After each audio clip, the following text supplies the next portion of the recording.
नमस्कार, आप देख रहे हैं हिडन आइज न्यूज़। मैं हूं अरशद डार।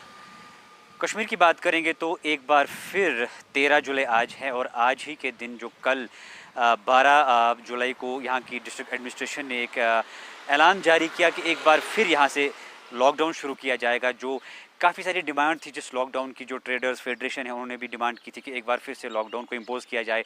डॉक्टर्स एसोसिएशन की तरफ से एक बार फिर कहा गया था कि लॉकडाउन को फिर से इम्पोज़ किया जाए। लेकिन गौर करने वाली बात यह है, जो भी बहुत सारे एरियाज़ है श्रीनगर डिस्ट्रिक्ट के सर जहाँ पे लॉकडाउन फिर से एक बार इम्प्लीमेंट किया गया, लेकिन पहले वाले लॉकडाउन की अगर बात करेंगे तो दूसरा लॉकडाउन हमें क्यों इम्प्लीमेंट करना पड़ा। इसकी वजह यह है कि पहले वाले लॉकडाउन में बहुत सारी गलतियां हुई है। जो डिस्ट्रिक्ट एडमिनिस्ट्रेशन की तरफ से हिदायत जारी की गई है कि आप मास्क का इस्तेमाल कीजिए, आप सैनिटाइज़र का इस्तेमाल कीजिए, आप सोशल डिस्टेंसिंग मेंटेन कीजिए, अननेसेसरी अपने घरों से बाहर मत निकलिए, लेकिन लोग शायद अभी भी इस चीज़ को सीरियसली नहीं ले रहे हैं। उनको अभी भी लगता है कि यहाँ पे इस चीज़ को लेकर कोई सियासत हो रही है। लेकिन आप कल के दिन की बात करेंगे तो हिंदुस्तान में कल 30,000 केसेस निकले हैं और हमारे कश्मीर की बात करेंगे तो 350 से ज़्यादा केसेस निकले। और कश्मीर की ही बात करेंगे तो 11 दिन का एक बच्चा है जो कोविड की वजह से जिसकी डेथ हो गई। तो आपको उसके बाद भी लगता है कि यहाँ पे इस चीज़ को लेकर सियासत हो रही है। आप देखिए 25,000, 30,000, 27,000 केसेस निकल रहे हैं पूरी इंडिया में। कश्मीर की बात करेंगे, हर रोज़ आपको देखिए कितने केसेस निकल रहे हैं। क्या वजह है कि सरकार को एक बार फिर से यहाँ पे लॉकडाउन इम्पोज करना पड़ा? क्यों ट्रेडर्स फेडरेशन ने यहाँ पे मांग की? क्यों डॉक्टर्स बार बार ये आपको अपील कर रहे हैं कि इस चीज़ को सीरियसली लीजिए? देखिए, अगर पहले दौर की बात करेंगे, जो शुरुआती दौर था लॉकडाउन का, पहला लॉकडाउन था, तो यहाँ पे जो केसेस आते थे एज फैक्टर में देखा गया था, जो 60 साल, 50 साल और 70 साल के करीब के जो लोग थे उनमें ये केसेस ज़्यादा देखने को मिलते थे। लेकिन जैसा कल आपने बहुत सारे डॉक्टर्स की इंटरव्यूज़ देखे थे, उन्होंने आपसे अपील भी की थी कि ऐसे अब केसेस उनके सामने आ रहे हैं जो जवान साल के लोग हैं।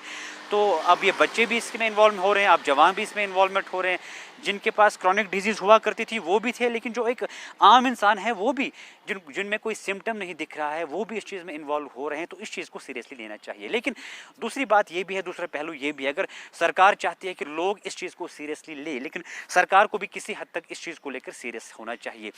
पहले फेज़ में जो गलतियाँ हुई, चाहे लोगों की तरफ से हुई या सरकार की तरफ से, दूसरे फेज़ में हमें लॉकडाउन में वो नहीं दोहराने हैं। अगर आप चाहते हैं कि ये चेन ब्रेक हो, चेन कैसे ब्रेक होगी?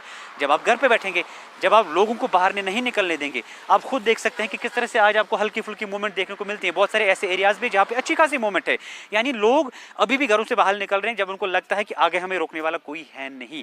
आपने कल के दिन की बात के हवाले से हमने बहुत सारी रिपोर्ट्स आपके सामने पेश की। जो श्रीनगर के बहुत सारे ऐसे एरियाज़ हैं, नवा कदल है, ईदगाह है, बहुत सारे सरायबाला है, हबा कदल है, जिन एरियाज़ में बैरिकेड्स लगाए गए। लेकिन क्या आपको लगता है कि कुछ एरियाज़ को बैरिकेड लगाने से इस चेन को कम किया जा सकता है, इस चेन को ब्रेक किया जा सकता है?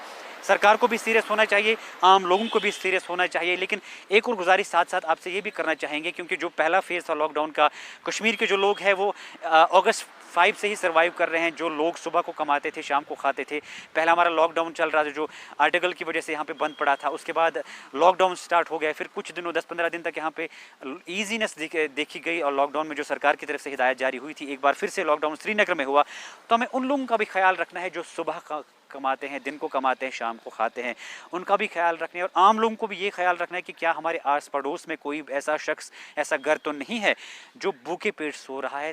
तभी हम उनका भी भला कर सकते हैं, हमारी सोसाइटी का भी भला कर सकते हैं, खुद का भी भला कर सकते हैं। और जो ख़ास तौर पे जो कुछ गुजारिशें सरकार ने आपसे की कि मास्क पहनिए, सोशल डिस्टेंसिंग मेंटेन कीजिए, सैनिटाइज़र का इस्तेमाल कीजिए, अननेसेसरी अपने घरों से मत निकलिए, तभी हम इस कोविड की चेन को तोड़ सकते हैं, तभी हम हमारे कश्मीर को कोविड फ्री बना सकते हैं।